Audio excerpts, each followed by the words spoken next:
ഇന്ന് ഞാനുണ്ടല്ലോ എൻ്റെ വീട്ടിലേക്ക് ഇതേ വന്നേക്കാണ് കേട്ടോ.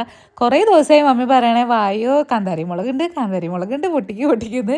അപ്പോൾ ഇതേ കത്തിയുമായി ഞാൻ പോകുന്നത് വാഴത്തോട്ടത്തിലേക്കാണ്. ഈ ഉണക്കവാഴൽ പറിക്കാൻ വേണ്ടി എന്തിനാണ് ഞാൻ ഈ കത്തി എടുത്തതെന്ന് എനിക്ക് തന്നെ മനസ്സിലാവണില്ല. അങ്ങനെ ദേ നമുക്ക് കാന്താരി മുളകുകൾ ഇങ്ങനെ കുറെ ഉണ്ടായി നിൽക്കുന്നുണ്ട്. മുമ്പ് ഒരു പ്രാവശ്യം ഞാൻ കൊണ്ടുപോയായിരുന്നു, കറിയിലൊക്കെ ഇട്ടിട്ടുണ്ടായിരുന്നു. കാന്താരി മുളക് നല്ല തൈരിൻ്റെ കൂടെ ഉപ്പൊക്കെ കൂട്ടി എന്താ കഴിക്കാൻ നല്ല അടിപൊളിയാണ് കേട്ടോ. കഞ്ഞിയൊക്കെ കുടിക്കുമ്പോൾ, കഞ്ഞി മാത്രമല്ല ചോറൊക്കെ കഴിക്കുമ്പോൾ അടിപൊളിയാണ്.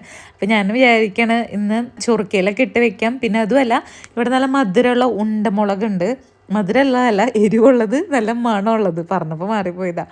അപ്പോൾ അതിന് നല്ല സ്മെല്ലുണ്ട്. നോർമൽ മുളകല്ല, ഇതിൻ്റെ സ്മെല്ലല്ല, നാടൻ മുളകിൻ്റെ സ്മെല്ലല്ല, വേറൊരു സ്മെല്ല്. അപ്പം അങ്ങനെ ഇടയ്ക്കിടയ്ക്ക് ഇങ്ങനെ കൊതുകുകൾ കുത്തിക്കൊണ്ടിരിക്കുകയായിരുന്നു.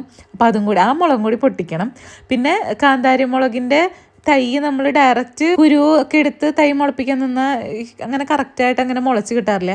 ഇത് കിളികളൊക്കെ കൊത്തിക്കൊണ്ടുപോയി അങ്ങനെ ഇട്ടിട്ട് ഉണ്ടാവണതാണ് കേട്ടോ. അങ്ങനെ അവിടെ നിന്ന് 2 തൈയൊക്കെ പറിച്ചു.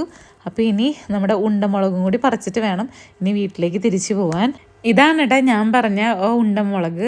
നല്ല സ്മെല്ലുള്ള മുളകാണ്. എല്ലാ കറികളിലും അത് യോജിച്ച് പോണ പോലെ എനിക്ക് തോന്നിയിട്ടില്ല. അങ്ങനെ അപ്പോൾ ഇനി അത് കുറച്ചേ ഉണ്ടായിരുന്നുള്ളൂ. അപ്പോൾ അതും കൂടി പറിച്ചിട്ട് വേണം ഇനി ഞാൻ പറഞ്ഞില്ലേ വീട്ടിലേക്ക് പോകാൻ. നല്ല വെയിലാണ് കേട്ടോ ഇന്ന്. അപ്പോൾ നമ്മുടെ കാന്താരി മുളകും ഉണ്ടമുളകൊക്കെ കിട്ടിയിട്ടുണ്ട്. അതൊക്കെ പാക്ക് ചെയ്തു. മമ്മി അതിൻ്റെ ഇടയിൽ അലുവ മുറിച്ചു കിട്ടാ. നല്ല സോഫ്റ്റ് അലുവയായിരുന്നു. അപ്പോൾ ഇനി നമ്മുടെ തൈയൊക്കെ കൊണ്ട് നേരെ ഇനി വീട്ടിലേക്ക് പോട്ടെ. ഞാനങ്ങനെ തൈകളൊന്നും നടാറൊന്നുമില്ല. സണ്ണിചേട്ടനാണ് ഇങ്ങനത്തെ പരിപാടികളൊക്കെ ചെയ്യാറ്. പക്ഷെ എനിക്കതൊന്ന് ചെയ്ത് നോക്കാനൊരു മോഹം. അപ്പോൾ വീട്ടിലെത്തി ഒട്ടും വൈകിക്കാണ്ട് തന്നെ ഇനി അതിനെ വാട്ടിക്കളയരുതല്ലോ. അപ്പോൾ അതിന് ദേ ഞാനൊന്ന് നടാണ് കേട്ടോ. ഓരോ കാര്യങ്ങൾ നമ്മൾ ചെയ്യുമ്പോൾ നമ്മൾ സ്വപ്നം കാണുന്ന പോലെ തന്നെ തൈ കുഴിച്ചിടുന്നു, അതിമീന്ന് മുളക് പൊട്ടിക്കുന്നു, അങ്ങനെ ചെയ്യുന്നു എന്നൊക്കെയുള്ള സ്വപ്നങ്ങളൊക്കെ കണ്ട് ഞാൻ തൈ കുഴിച്ചിടാണ്. അപ്പോൾ ബാക്കി വിശേഷം അടുത്ത വീഡിയോ കാണാം. Bye bye.